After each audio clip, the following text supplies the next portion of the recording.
Święta to taki czas, kiedy zamiast tej tradycyjnej formy nauki możemy sięgnąć po różne alternatywne metody i to bardzo dobry czas, żeby zamiast typowej, tradycyjnej nauki z podręcznikiem czy z książką obejrzeć film świąteczny.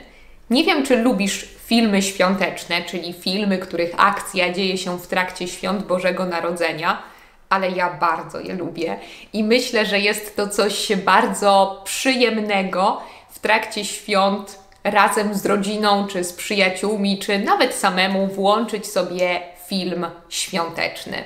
Przyznaję, że w Polsce nie mamy tak dużo filmów świątecznych jak na przykład w Stanach Zjednoczonych, ale mamy ich też kilka i dzisiaj chciałabym zaproponować Ci kilka tytułów, kilka filmów, które możesz obejrzeć w święta Bożego Narodzenia.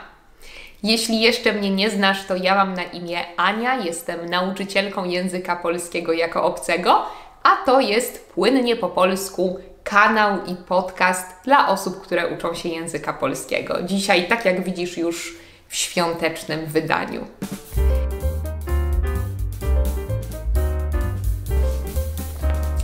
Pierwszy świąteczny film polski, o którym Ci opowiem, to chyba najbardziej popularna komedia romantyczna w Polsce, która jest związana ze świętami. Jest to film, który nazywa się Listy do M.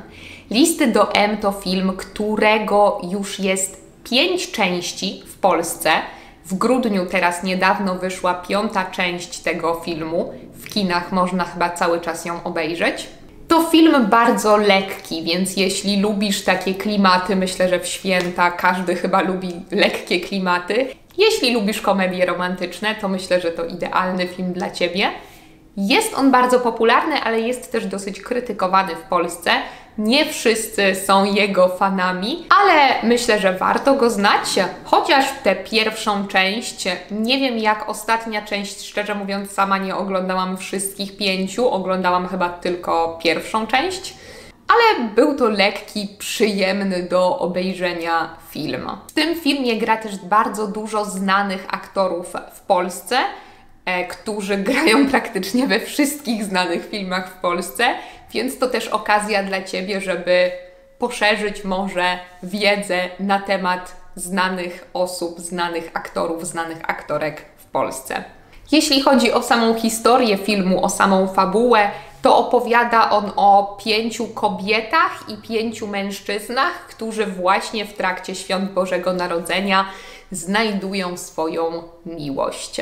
A kolejne części przedstawiają dalsze losy tych samych bohaterów i przy okazji są też nowe osoby, nowe postacie. Kolejny znany polski film świąteczny, który jest też troszkę trudniejszym filmem pod względem fabuły, jest film pod tytułem Cicha noc. Cicha noc to film, który był bardzo popularny po samej premierze w 2017 roku. Mówiono o nim jako o najlepszym filmie 2017 roku na festiwalu filmowym w Gdyni na przykład. I faktycznie, Cicha noc to jest bardzo dobry film. Film, który nie do końca mówi o samych świętach, ale poprzez mówienie o świętach pokazuje relacje polskie w rodzinie i zarazem niejako kondycję całego społeczeństwa, kondycję całego państwa. Przedstawia historię Adama, który wraca do Polski, żeby spotkać się z rodziną na święta, żeby pobyć z nimi w trakcie kolacji wigilijnej 24 grudnia. Bardzo dużo mówi o emigracji Polaków, którzy wyjeżdżali za granicę do pracy i pokazuje, jak to wszystko wpływa na kondycję polskiej rodziny. Ten film jest trochę trudniejszy oczywiście pod względem fabuły, ale jest to bardzo dobry film i myślę, że warty polecenia, jeśli pewnego świątecznego wieczoru będziesz mieć ochotę na coś, co zmusza Cię do refleksji, coś, co popycha ku refleksji. Kolejny trudniejszy film, po który można sięgnąć w któryś ze świątecznych wieczorów, kiedy będziesz mieć ochotę na głębszą refleksję, to film pod tytułem Żółty szalik. Żółty szalik to trochę starszy film, bo z 2000 roku, z tak samo bardzo dobrymi kreacjami aktorskimi. Nie wspomniałam o tym przy opowiadaniu o Cichej nocy, ale tam też aktorzy zrobili naprawdę dobrą robotę i tutaj w Żółtym szaliku też aktorzy są bardzo dobrzy. To też film, który właśnie pozwoli Ci na poszerzenie tych horyzontów filmowych, poszerzenie wiedzy o tym, jakich mamy znanych aktorów, bo zobaczysz tam Krystynę Jandę czy Janusza Gajosa. Żółty szalik to smutny film. To film, który opowiada o nałogu alkoholowym. Główny bohater tego filmu ma problem z alkoholem i cały czas postanawia sobie, że z niego wyjdzie. Żółty szalik to atrybut, który ma na sobie i który gubi po prostu cały czas, więc święta są dla niego kolejnym momentem do refleksji i do postanowienia, że już nie będzie więcej pić, a żółty szalik dostaje znowu jako prezent na święta, który ma mu przypominać o tym, że powinien zerwać z tym nałogiem. Kolejny film, który możecie obejrzeć w te święta, to film pod tytułem Żurek. Tak, nazywa się tak samo jak polska zupa. Żurek to film z roku 2003, który jest też, myślę, godnym uwagi filmem. Żurek to film, który opowiada o kobiecie, o wdowie, która ma córkę, nastoletnią, 15-letnią dokładnie córkę. Jej córka rodzi dziecko, ale nie wiadomo z kim, nie wiadomo kto jest ojcem tego dziecka. A jej matka, wdowa, o której jest ten film, za wszelką cenę próbuje znaleźć ojca i obiecuje sobie, że znajdzie go przed świętami Bożego Narodzenia, żeby móc ochrzcić dziecko i nadać mu imię po ojcu. Film może wydawać się dosyć banalny w swojej fabule, ale to, co jest ciekawe w tym filmie, to to, że akcja dzieje się w małym miasteczku polskim i że film i perypetie, które są pokazane w tym filmie, przedstawiają bardzo dobrze polską prowincję, to znaczy polską wieś, polskie małe miasteczka, ich funkcjonowanie i to, jak bardzo ważne jest tam to, że ktoś coś o nas powie, ktoś coś o nas pomyśli. Nie wiem, jak jest w Waszych krajach, ale w Polsce do dzisiaj trochę to tak funkcjonuje. A to, co jest jeszcze ważniejsze w tym filmie Żurek, to to, że fabuła powstała na podstawie opowiadania Olgi Tokarczuk, dlatego myślę, że tym bardziej warto znać tę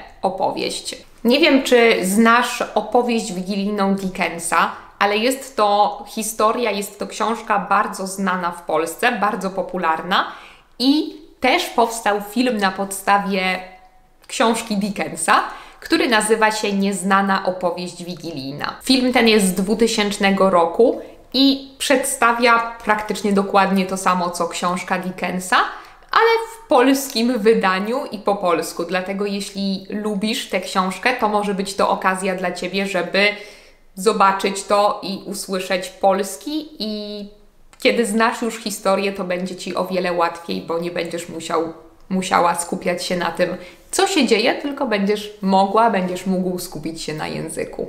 A jeśli ktoś lubi starsze filmy, jeszcze starsze, to mamy też film z 1966 roku, który nazywa się Wieczór przedświąteczny i opowiada historię człowieka, który w Wigilię postanawia odnaleźć swoją wymarzoną kobietę.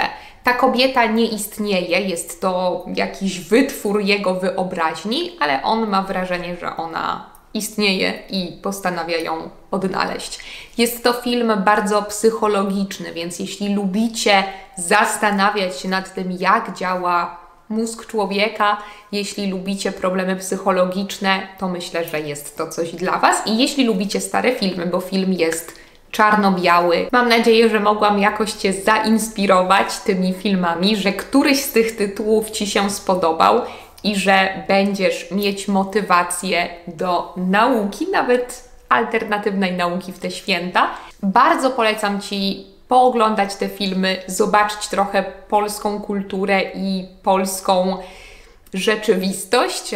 Jeśli masz jakieś pytania, albo jeśli może znasz jakieś filmy, o których nie wspomniałam w tym filmiku, to daj mi oczywiście znać w komentarzu. A jeśli masz ochotę na jeszcze więcej polskiego w te święta, ale polskiego naturalnego i jeśli szukasz innych alternatywnych metod nauki, to polecam Ci zajrzeć na mojego Patreona.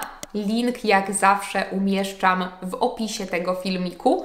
Tam znajdziesz różne możliwości, jak uczyć się polskiego bez konieczności szukania kolejnego podręcznika. Dziękuję Ci bardzo za to, że obejrzałaś ten filmik i do zobaczenia w kolejnym odcinku.